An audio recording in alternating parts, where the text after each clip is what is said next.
Good morning and welcome back to the Daily Bible Chapter. Today is March the 23rd of 2022, and today we're reading Deuteronomy chapter 21. If anyone is found slain, lying in the field in the land which the Lord your God is giving you to possess, and it is not known who killed him, then your elders and your judges shall go out and measure the distance from the slain man to the surrounding cities.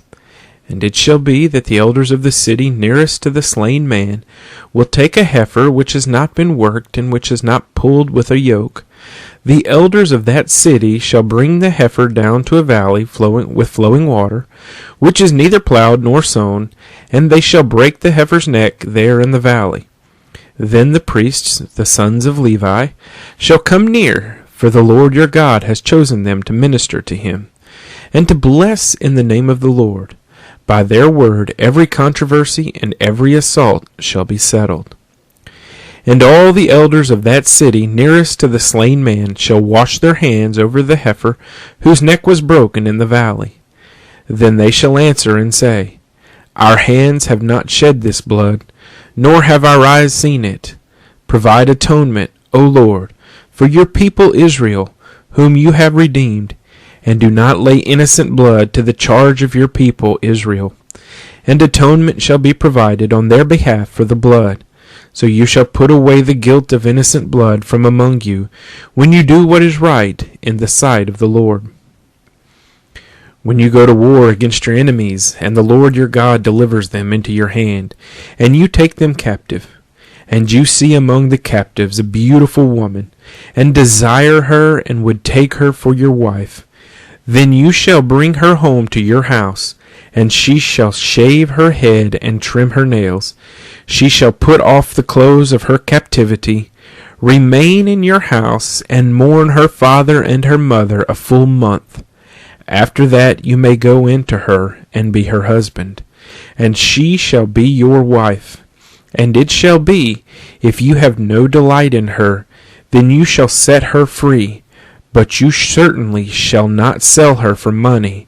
You shall not treat her brutally, because you have humbled her. If a man has two wives, one loved and the other unloved, and they have borne him children, both the loved and the unloved, and if the firstborn son is of her who is unloved, then it shall be, on the day he bequeaths his possessions to his sons, that he must not bestow firstborn status on the son of the loved wife in preference to the son of the unloved, the true firstborn. But he shall acknowledge the son of the unloved wife as the firstborn by giving him a double portion of all that he has, for he is the beginning of his strength. The right of the firstborn is his.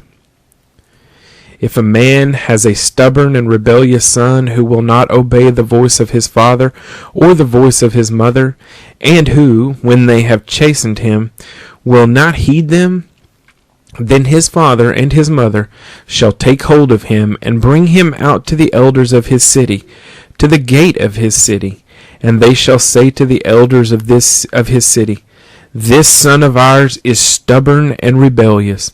He will not obey our voice. He is a glutton and a drunkard. Then all the men of his city shall stone him to death with stones. So you shall put away the evil from among you, and all Israel shall hear and fear.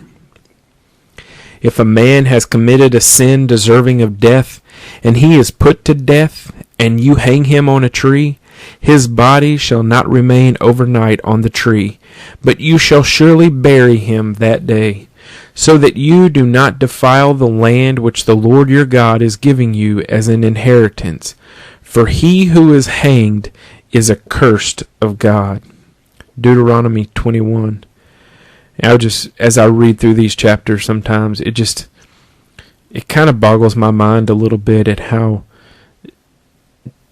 different culturally things were in this time as opposed to, now in America where we live now, or where I live now. And much of this would never happen nowadays. And yet here it is. And these are essentially God's words for how to deal with, unsolved murders. And, I would never think about going and destroying a city and taking a woman and shaving her head and trimming her nails and, putting her in my house for a month to let her, that's mind-boggling to me. And yet at this time I just assume that when this is written that this is commonplace. These are activities that are happening in this time. I have one son, and I can't imagine taking him out to have him stoned just because he wouldn't listen to me.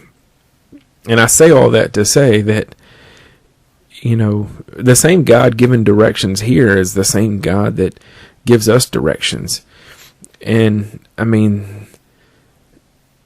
there's a lot of what we would call harshness in these sort of rules to live by. And, I just wonder if sometimes maybe our understanding of God is not of this sort of just God, and this sort of like, I don't know what the word I'm trying to think of is like a very direct, pointed, this is what you do. When this happens, this is what you do. Because much of that stuff wasn't pretty, Shaving a woman's head and trimming her nails is not necessarily pretty. It's going to take a while for the hair to grow back. Stoning your son because he doesn't listen isn't pretty. But those things very much, potentially take care of unforeseen issues that we don't think about. And I don't know, it's kind of what I was thinking about as I was reading through there, like, the difference in society and cultural differences between now and then, and yet the same God is present for both. And just wondering if our version of what we think God is sometimes swayed by culture as opposed to the Bible. I think it should be swayed by the Bible, and less swayed by culture. But sometimes I think culture is winning out on that war, and we've made God out to be something that he's not. So anyway, that's kind of what I was thinking about as I was reading through that chapter. And I hope you'll join me tomorrow for chapter 22. Have a great day.